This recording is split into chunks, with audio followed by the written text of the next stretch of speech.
Bonjour, ce prochain dimanche, c'est une fête. Une petite interruption dans les dimanches du temps ordinaire. Le 6 août, toutes les années, nous fêtons la transfiguration du Seigneur. Et tous les 5 ans, à peu près, cette date coïncide avec un dimanche. C'est le cas cette année 2023. La prochaine fois, ce sera en 2028. Ce dimanche, nous allons entendre l'évangile que nous avons déjà entendu au 2e dimanche de Carême. Alors tu me diras, il y a déjà 5 mois qui sont passés, on se rappelle plus.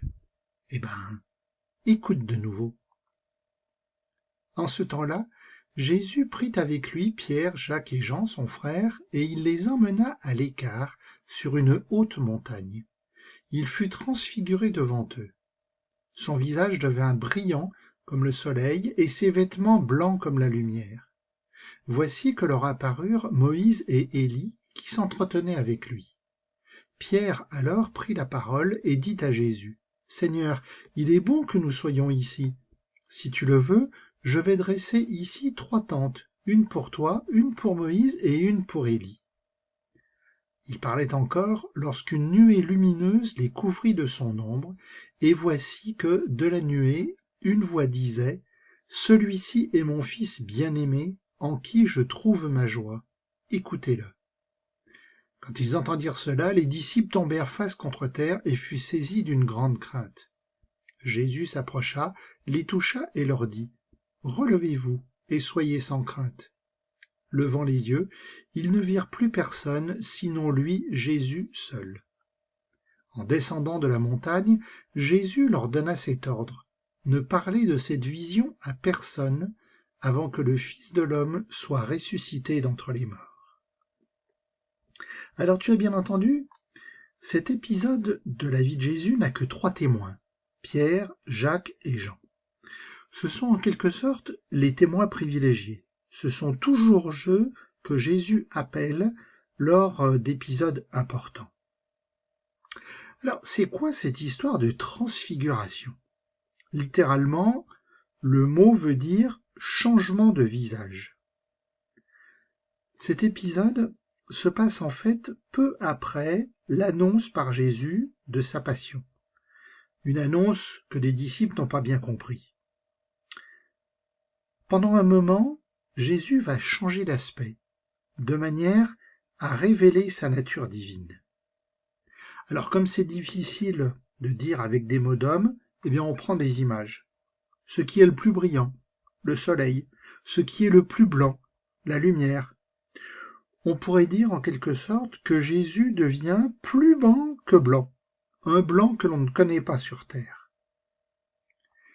Et voilà qu'il est rejoint par 2 témoins de la Bible, et pas n'importe lesquels. Moïse, tu le sais, c'est celui qui a reçu les 10 paroles de vie. Élie, c'est le premier des prophètes, c'est le plus important pour de très nombreux juifs. Moïse et Élie, c'est-à-dire la loi, les prophètes. En quelque sorte, c'est toute la Bible qui est présente à travers eux. C'est pour nous dire que Jésus récapitule à lui tout seul toute la Bible. Alors bien sûr, comme d'hab, Pierre ne comprend rien à ce qui se passe. Alors je sais pas toi, mais moi je l'aime bien Pierre. Je me retrouve bien en lui. Moi aussi je ne comprends pas toujours, mais j'essaye quand même de faire. Ici, Pierre n'a pas compris qu'il s'agit d'un bref moment de révélation. Il voudrait que ça se poursuive. Allez, on fait un peu de camping. Et voilà que survient la nuée. Dans le langage de la Bible, surtout dans le Premier Testament, la nuée, c'est pour dire le lieu où se trouve Dieu. Dieu le Père intervient dans ce moment de révélation. Et on entend la voix, une voix qui vient du ciel, une voix qui dit la même chose que lors du baptême de Jésus. Jésus est le Fils de Dieu. Mais si tu as bien entendu, il y a un truc en plus. La voix demande d'écouter Jésus. Jésus est parole de Dieu. L'écouter, c'est écouter Dieu. Dernière recommandation de Jésus, qui peut paraître étonnante. Pourquoi Pierre, Jacques et Jean doivent-ils se taire? Pourquoi cacher ce qui est arrivé? Eh bien en fait, je pense que c'est pour éviter les mauvaises interprétations. Si les 3 disciples avaient parlé tout de suite, pour ceux qui n'étaient pas présents, Jésus serait passé comme un super-héros, comme Superman ou un autre personnage de film. Or Jésus, c'est pas ça. Jésus, il est présence de Dieu. Il va falloir attendre la résurrection pour mieux comprendre. Et d'ailleurs, si nous comprenons un peu mieux que Pierre, Jacques et Jean, c'est bien parce que nous savons déjà que Jésus est ressuscité. Jésus, Dieu, Fils de Dieu.